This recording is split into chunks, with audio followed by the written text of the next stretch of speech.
Welcome back. You're watching Daybreak on Arise News. And now for a review of what's making the headlines in the papers this morning. We are being joined by Kola Alakwini, an international human rights lawyer.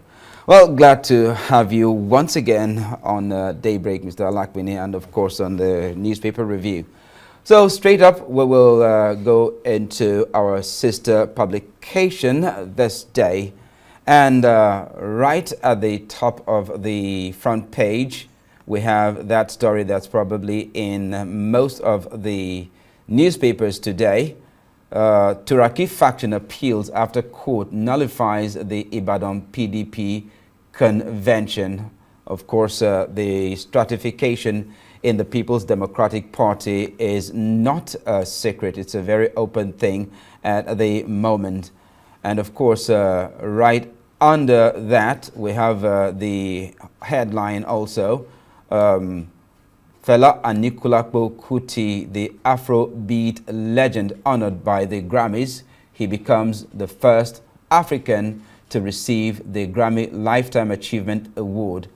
And right below the newspaper masthead, 2027, Ganduje dismisses claims North won't vote Tinubu. And of course, right below that, the Economist has the story from the Economist being run in this day. After painful reforms, Nigeria's economy bearing results. And of course, we also have the additional story right below that. Federal government takes over Taisholarin Federal University of Education. But I would like us to take a look at the issue with the People's Democratic Party. Turaki faction appeals after court nullifies Ibadan PDP convention. So it looks like it's a vicious cycle. We are back to square one. The court nullifies the PDP convention and recognizes the caretaker committee, and of course the leadership that emerged from that convention is still sitting tight. So it looks like it's one problem to the other for the former ruling party, now supposedly the main opposition party. Well, it looks like the wars are not going anywhere soon. It's going to be a it's going to be a fight to finish. I wouldn't have expected anything different. When you talk about fight to finish, I mean fight to finish off the PDP, or what kind of finish are you talking about here? Well, whoever wants to fight PDP to the end, will have to wait till the end. It's not, PDP is not going to die quick. What I'm saying is that they're not going to go out without a fight. And if I was a PDP member, I probably would say we're not going to go out at all. I'm not a card-carrying member of any political party, so I'm at liberty to say anything I want against to any of the political parties. What we're just saying is, insurgency and counter-insurgency within the PDP, within the PDP. Very interesting choice of yes, description. Because it is, it's insurgency and counter-insurgency. They have moles within them. They've been planted. Anytime they try to reorganize their house, it falls again like a pack of cards. They're lucky that they've been led by a senior advocate of Nigeria, Leonard Senior, the current chairman, Kabiru Turaki. He is going to be in a position to be able to evaluate the legal choices, and that's why he issued a statement yesterday to say that they were going to go on appeal and that there were issues which needed to be determined. On the other hand, the other party is saying that these are intra-party issues, and the courts have consistently maintained that intra-party issues should be resolved within the party, and not that they shouldn't go to court. So it will be interesting to see. So would it mean that the courts are also complicit in the attempts to dismantle the People's Democratic Party? I mean, you're talking of an intra-party issue, and then a court nullifying a national convention organized by the party. So, as a legal practitioner, what then is the implication of this decision? I don't want to talk about it. I don't want to be cited for contempt. The matter is still in court. So, let me stay clear on that. Understandably. I would love to talk about the Fela story, where Fela Kuti has now finally been recognized by the Grammys, and for a lifetime award. He's going to be staying there with the greats up in there, and maybe it will provide some context with what we have been hearing in the news, the abominable news, where someone's comparing himself with Fela Kuti. You've not even been inducted in the Hall of Fame. No documentary has been done about you. You've not been featured on Broadway and all. And it all goes to the lack of a sense of institutional memory and history. Well, actually, I mean, that's a very interesting perspective, because I was about to say that Fela is being honored right after the young Afrobeat artist Wizkid seemed to have made disparaging comments about Fela. But let's look at it in this context. Actually, he was responding to a slur, a series of insults directed at him by Fela's son, Sheung. And he said, look, guy, you can't be talking to me because you are too small. As a matter of fact, I am probably bigger than your father. But then we can also remember that same Wizkid is a big fan of Fela, that, you know, he actually has a tattoo of the Afrobeat king. So those who are speaking in his favor are insisting that it wasn't meant as a slight against Fela, but he just wanted to rile Sheung, to let him know that Sheung was, if you have not matched your father's credentials, then you can't even be talking to me. Well, I think, number one, Wizkid being a Yoruba son and an African, culturally and ethically cannot make a slur about someone else's father. It's not accepted in Yoruba land.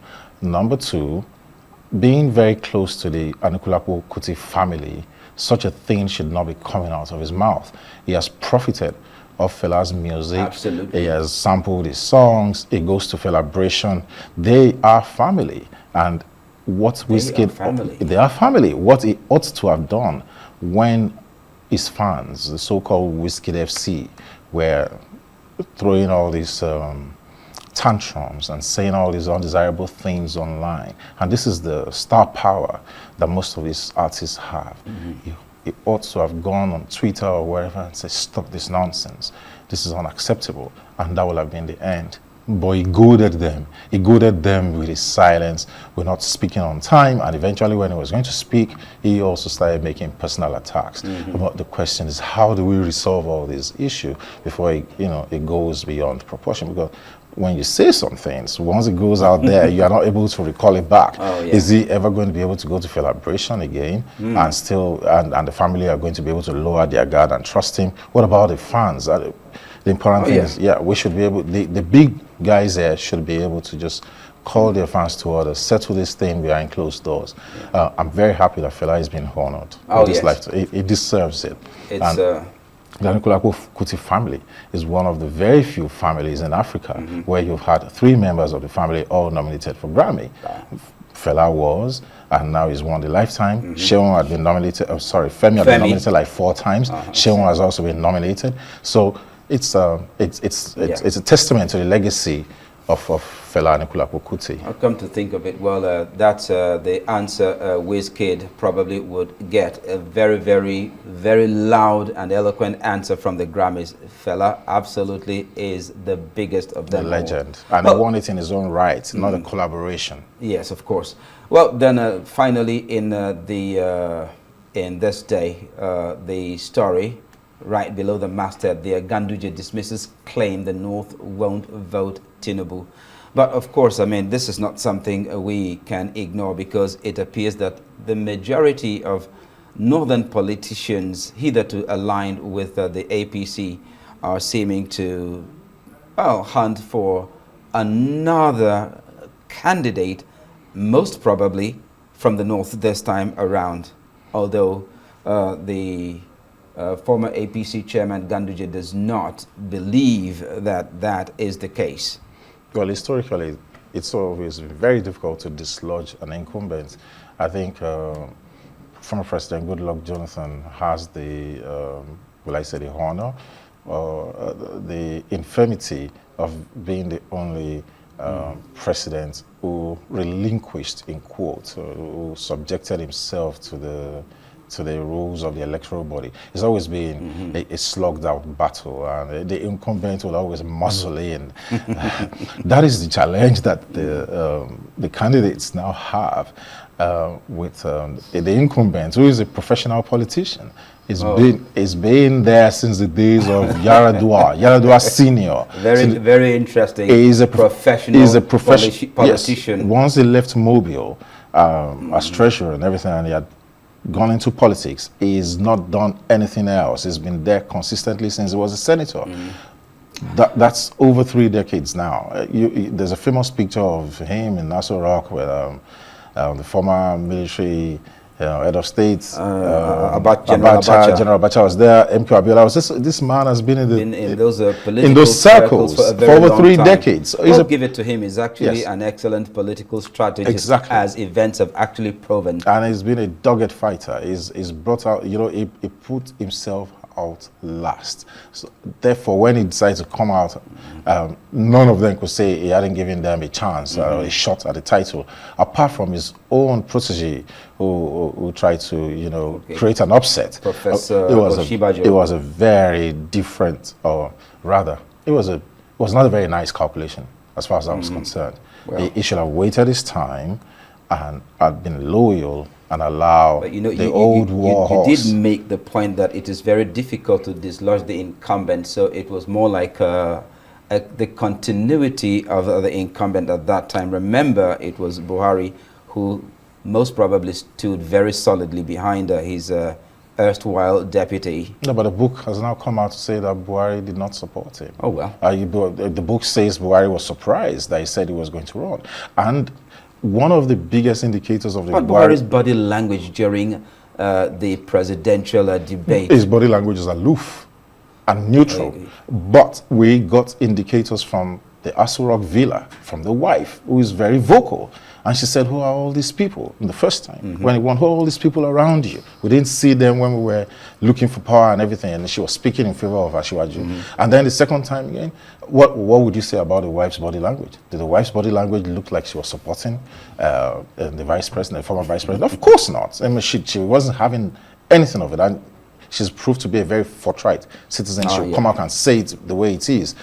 You remember all the domestic issues that they were having there, and the squabbles, and they were even preventing her from seeing her husband. And eventually she's come out to say, when they prevented me from seeing him, they mismanaged his diet. All right. And, well, let's proceed so to the next. Intrigues of the palace. Well, of course, that is left to be seen, whether or not the incumbent can be dislodged a second time around.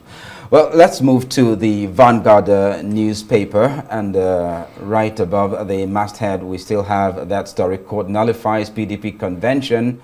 Health research says brain cancer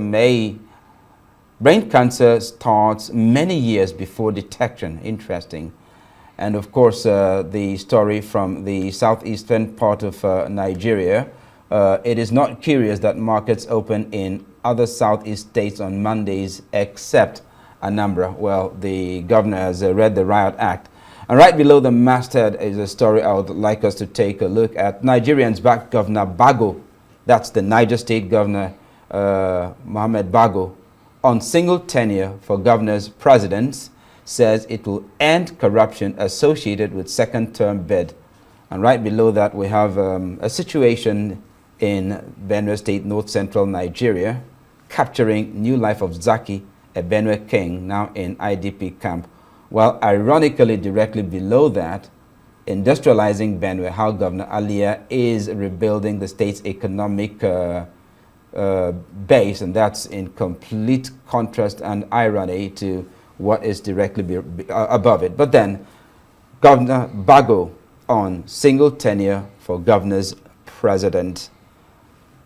Is that really going to see the light of the day, whatever Nigerians think? I don't know. It's my guess is as good as yours. I don't know. But I can tell you that a single tenure president, it's not going to work. How many years is the president going to stay there for? 6 years? 7 years? Is it going to be a single 8-year term? What if we don't like him? Are we going to be stuck with him for the next 8 years? I think a lot of the political actors are always fixated with the returning factor. They want to come. Even in the developed countries, you have an American president that wants to come back. So much so that there was almost an insurrection a couple of years ago when that didn't happen easily. And then in the UK as well, you see almost every prime minister wanting to go to the polls and get a mandate and renew it. The UK is a very interesting place. We've had a prime minister for 43 days before, so they don't. That's one of the beauties of the parliamentary system. Once you lose the support of your members, then you have to nail on your sword. Regarding the single tenure, I don't think it's enough time. Depending on the number of years. Yeah, of course. I mean, there is enough. It's definitely not going to be 4 years. It's going to be longer than the 4 years. But the point he's making is that it will end corruption associated with second-term bid. Well, what about in performance of the first term? What about...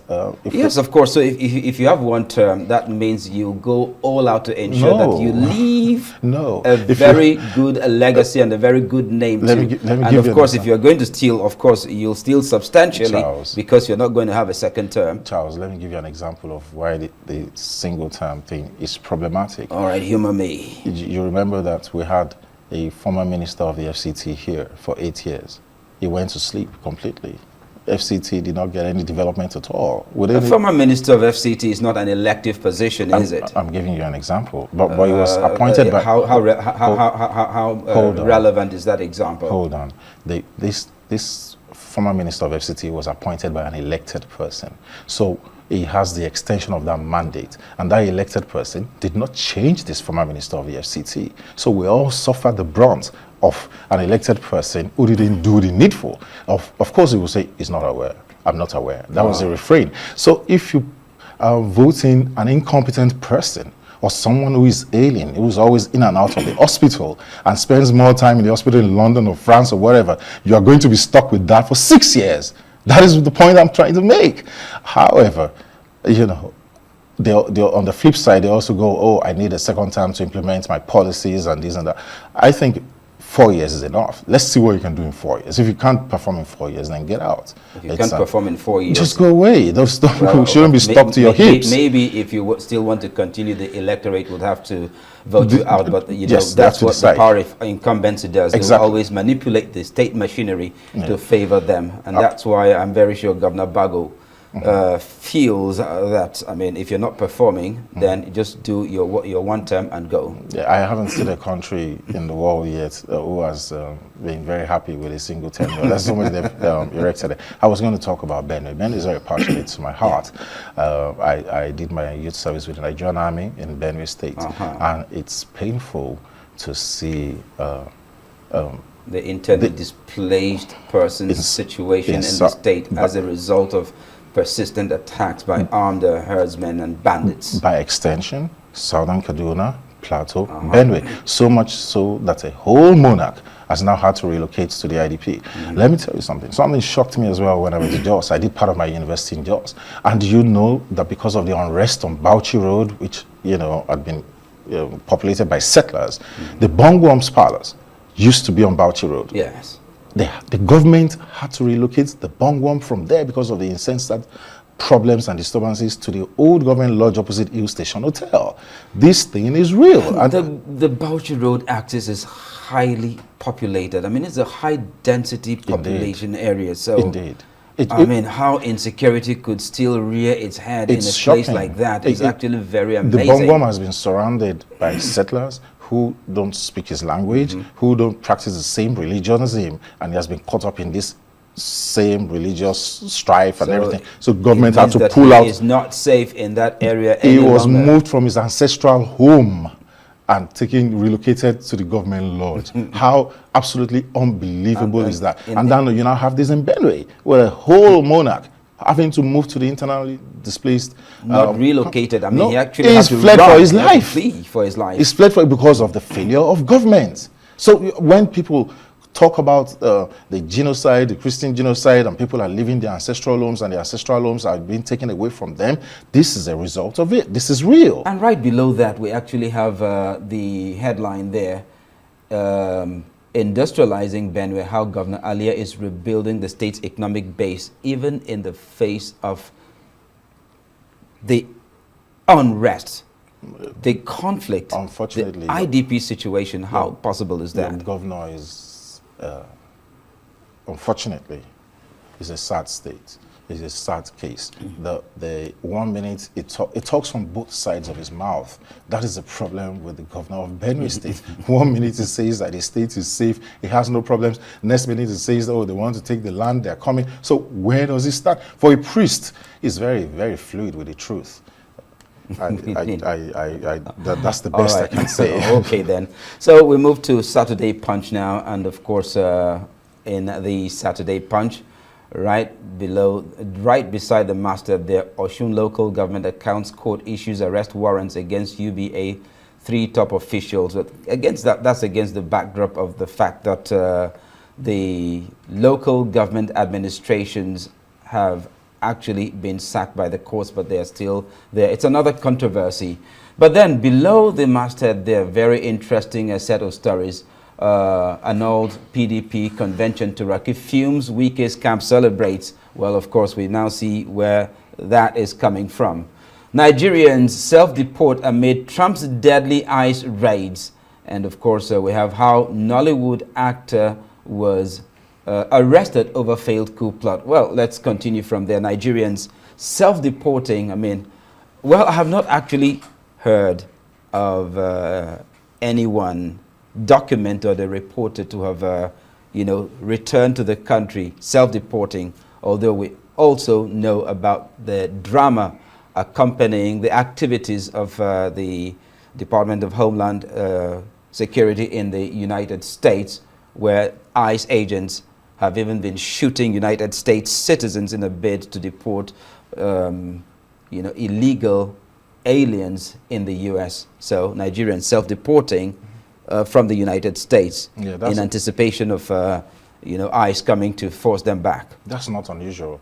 Nigerians are the most fun-loving people in the world. And it was only until recently that we started having the issue of Nigerians wanting to kill themselves and kill others along themselves. Remember the case of Umar Farouk Abdul Muttalib, who tried to blow up the plane over Detroit on Christmas Day. And then we also had the incidences of Boko Haram strapping girls and women with bombs and putting them under hijabs and everything. But this has been proved that most of them were under influence of illicit substances. Nigerians are not people who willingly just want to just blow themselves up and kill themselves. So if you're in an environment in the United States which is so unpleasant right now that even US citizens are being shot in the street, I wouldn't be surprised if people would say, oh, if I can't go forward, let me go back home. That's Nigerians for you. Probably you might not be hearing much of it in the news because we also see deportation or being returned back home without you wanting to leave at that particular time. We see it in not so pleasant the optics. So it would be like, oh, what did he come back with after how many years in America or in England? So a lot of people just try to hush it up and if they return. But I can tell you, if with the current situation in the United States, if you do not have the right documentation, it's not a very pleasant place to be. All right, quickly, we have to go now. I mean, I would have loved us to extend the conversation to the foreign papers, but then we have so much to talk about in the indigenous papers. So thank you so much, Mr. Kola Alakbene, international human rights lawyer, for joining us on this edition of Daybreak of the Newspaper Review.